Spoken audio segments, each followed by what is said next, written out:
Hey everyone, and welcome back to another video on my channel. In this video, I break down this Aqua 1 Focus 36 that used to house some of my wild caught Pseudomoga cutridae. I've decided to name this new scape the Asian River because of the occupants that will be going in here.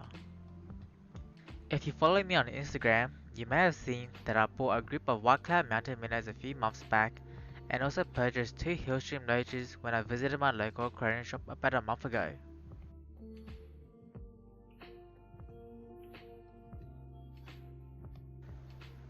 Both these fish come from Asia and their habitat consists of flowing streams or creeks, which make them both perfect for this scape.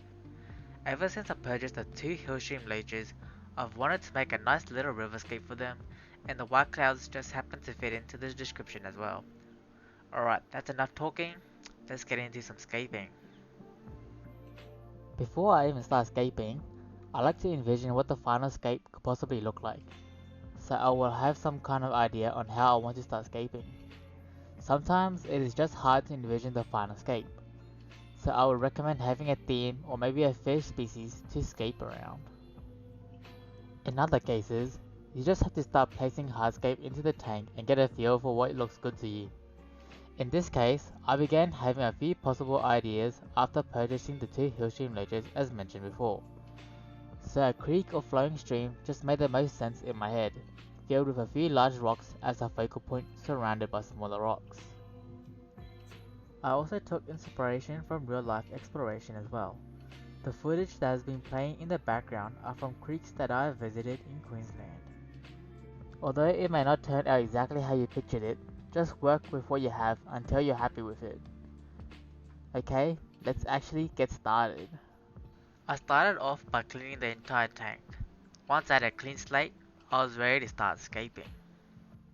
I test fitted this small internal filter to see how much space I had to leave so that it could operate properly. I began with the biggest rock, maneuvering it into positions I thought would look the best.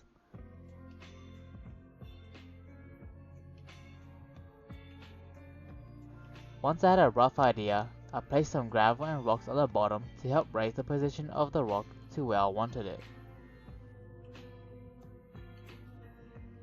Once I was able to position my biggest rock on a somewhat stable foundation, I began to place other rocks around it to give it that rocky river look. I also made sure to place some gravel in between gaps and crevices to prevent areas where food, detritus or fish waste could possibly build up. After placing all the rocks to create that river look, it was time for the substrate. I began with this nice fine grade sand that I found from my local hardware store, Bunnings, but quickly stopped and realized that I actually had something better.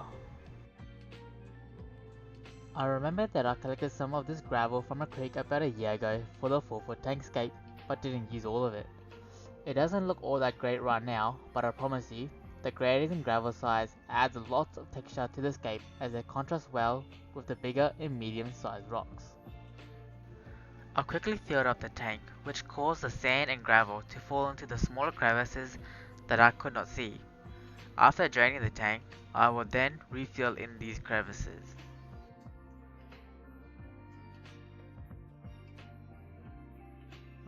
Some small rocks were added to help ease the transition from the bigger rocks to the gravel and sand in the foreground. After adding more gravel to fill out those crevices, I buried some root tabs in areas where I thought I would like to do some planting.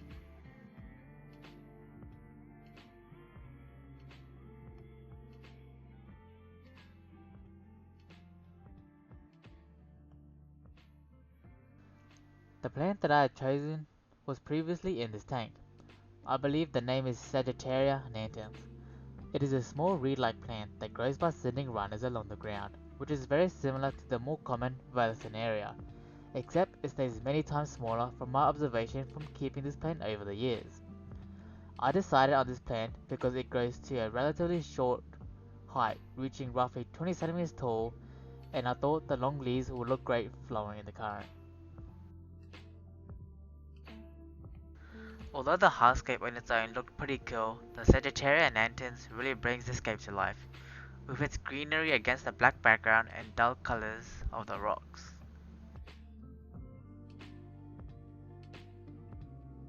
I then added back in the main filter and also decided to add a little USB water pump to get more water movement through the tank to create the flowing river environment.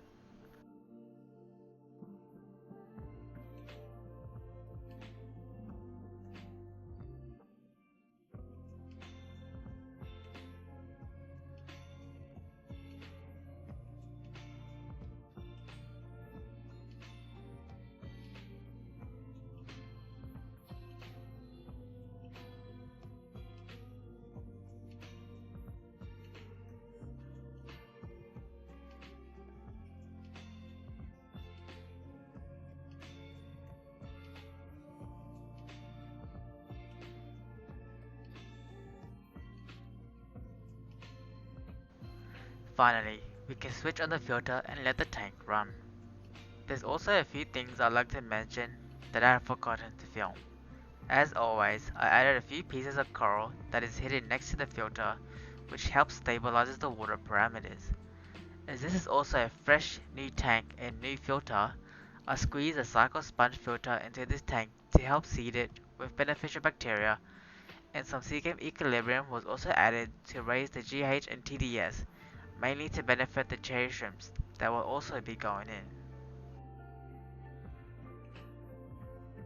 I decided to wait a day before adding the inhabitants, mainly because I wanted the water to clear up, and there was really no rush in getting them in, as they still had their own holding tanks. Now, let's add them in.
Well guys, that's it for this video.